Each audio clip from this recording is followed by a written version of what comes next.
Cap maintenant sur la mission Jeanne d'Arc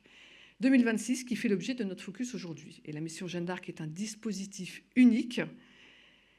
qui combine déploiement opérationnel et formation, école embarquée. Chaque année, pendant 5 mois, la Jeanne mène de nombreux exercices, seule ou en coopération. Mais la mission Jeanne d'Arc, c'est bien plus qu'une opération militaire.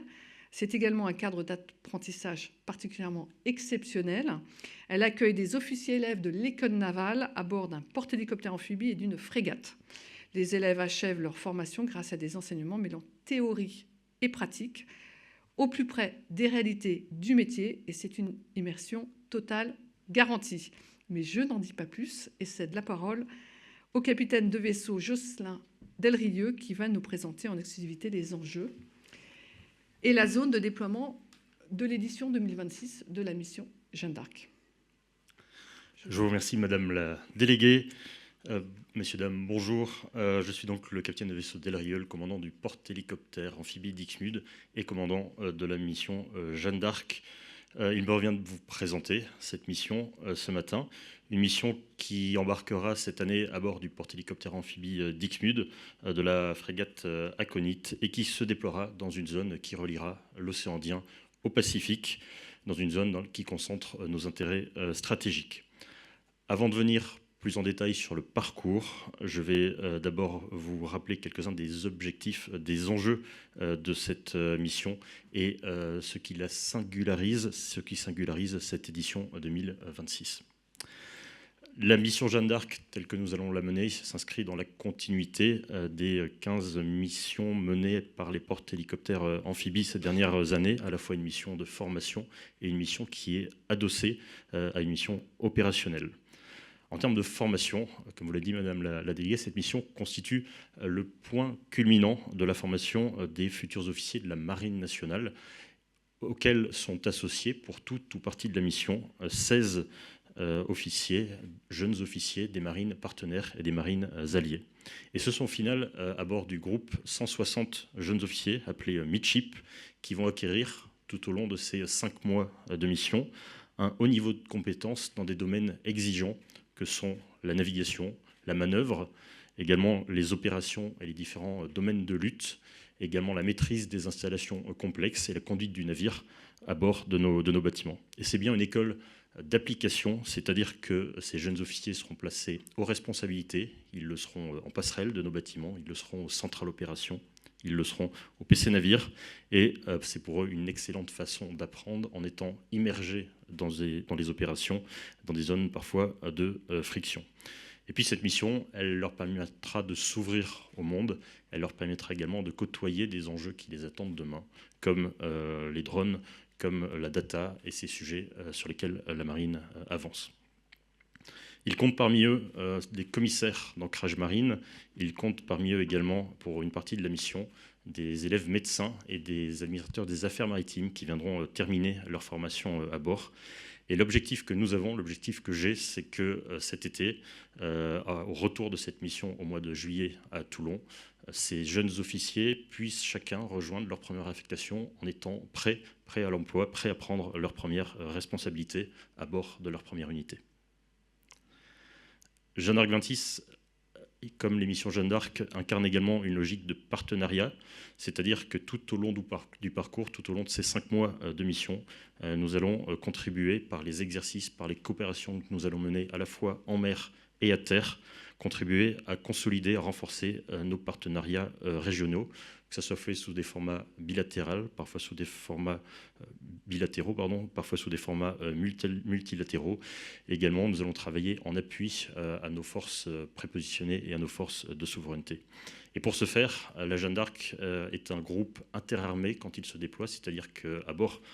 du porte-hélicoptère amphibie embarque un groupement tactique embarqué généré par la 9e brigade d'infanterie de marine et constitué à la fois d'un sous-groupement tactique embarqué à dominante infanterie et d'un sous-groupement aéromobile, donc des hélicoptères de l'ALAT générés par la 4e brigade d'aérocombat. Par ailleurs, Jeanne d'Arc 26, en étant déployée en océan Indien, constitue une capacité d'intervention rapide, une capacité d'intervention en autonome, une capacité d'intervention avec nos partenaires et nos alliés. C'est effectivement un groupe en mesure d'intervenir, par exemple, sur un théâtre après une catastrophe naturelle, capable également de lutter contre les différents trafics et les trafics illicites, ou capable de conduire une opération amphibie, une manœuvre amphibie en protection de nos intérêts. Et enfin, cette Jeanne d'Arc, en 2026, est celle des 400 ans de la marine, dont vous avez probablement entendu parler. Nous sommes, nous, marins, fiers de porter cet héritage. Mes marins seront fiers de servir au sein de bâtiments, au sein d'une marine qui s'adapte en permanence pour préparer les futurs engagements, les engagements de demain. Et cet anniversaire des 400 ans de la marine, nous pourrons le célébrer aux côtés, tout au long de ce parcours, de nos partenaires, de nos expatriés et de nos outre-mer. Je vous propose de passer à la planche suivante qui révèle et détaille le parcours de cette mission Jeanne d'Arc 2026 avec un appareillage prévu à Toulon le 17 février et un retour dans le port-base Toulon, dans notre port-base, au milieu du mois de juillet. La première partie de cette mission, comme vous le voyez sur cette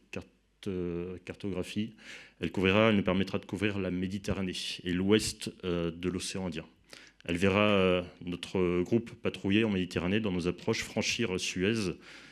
contribuer à des opérations de la marine comme Aspides et Atalanta, consolider également quelques partenariats, notamment en Égypte, en valoriser d'autres avec le Kenya, avec la Tanzanie, pour atteindre ensuite nos espaces de souveraineté à Mayotte et à La Réunion, avec la participation du groupe à un exercice régional d'importance qui s'appelle PAPANG, l'édition 2026 de PAPANG, organisée par les forces armées dans la zone sud de l'océan Indien et qui engagera le groupe à La Réunion à la fin du mois d'avril. La deuxième partie de cette mission, elle verra la bascule du groupe vers l'est de l'océan Indien, là encore avec la logique de renforcer nos partenariats, de s'y entraîner, d'y retrouver nos alliés, avec deux rendez-vous au cours de cette mission, à la fois l'exercice Balikatan 2026 auquel participera le groupe aux Philippines, et ensuite l'organisation d'un exercice La Pérouse 2026 dans la continuité des exercices La Pérouse organisés ces dernières années dans les approches de la péninsule malaisienne. Et enfin, la troisième partie de ce déploiement verra le retour du groupe par le nord de l'océan Indien, puis par la Méditerranée, avec des coopérations menées avec nos partenaires comme l'Inde, comme les EAU, comme Djibouti, et puis la contribution à nos opérations, notamment dans la zone nord de l'océan Indien. La dernière escale du groupe en Méditerranée sera en Turquie, avant que les derniers jours de mer, ce retour vers Toulon, soient consacrés avant tout aux MICHIP, aux jeunes officiers qui, en fin de formation, seront mis en responsabilité, pourront faire une dernière fois leurs preuves avant de rejoindre ensuite leur première unité en ayant en poche à la fois les bons savoir-faire et le bon savoir-être des futurs chefs que nous attendons. Cette mission, en synthèse, c'est une mission qui se déploie dans la zone Indo-Pacifique, zone dans laquelle la France est souveraine, qui engage des moyens significatifs, qui forme nos jeunes officiers de marine, qui renforce nos partenariats et qui reste en mesure de protéger nos intérêts. À titre personnel, c'est une mission que j'ai pu faire quand moi-même j'étais MICHIP il y a 25 ans. Ce sont toujours des souvenirs vivaces que nous gardons de ce type de mission. C'est des liens de camaraderie forts au sein d'une promotion et c'est ce que nous allons pouvoir faire vivre aux jeunes officiers qui s'apprêtent ensuite à rejoindre leurs forces. Je vous remercie pour votre attention et je me tiens prêt à répondre à vos éventuelles questions.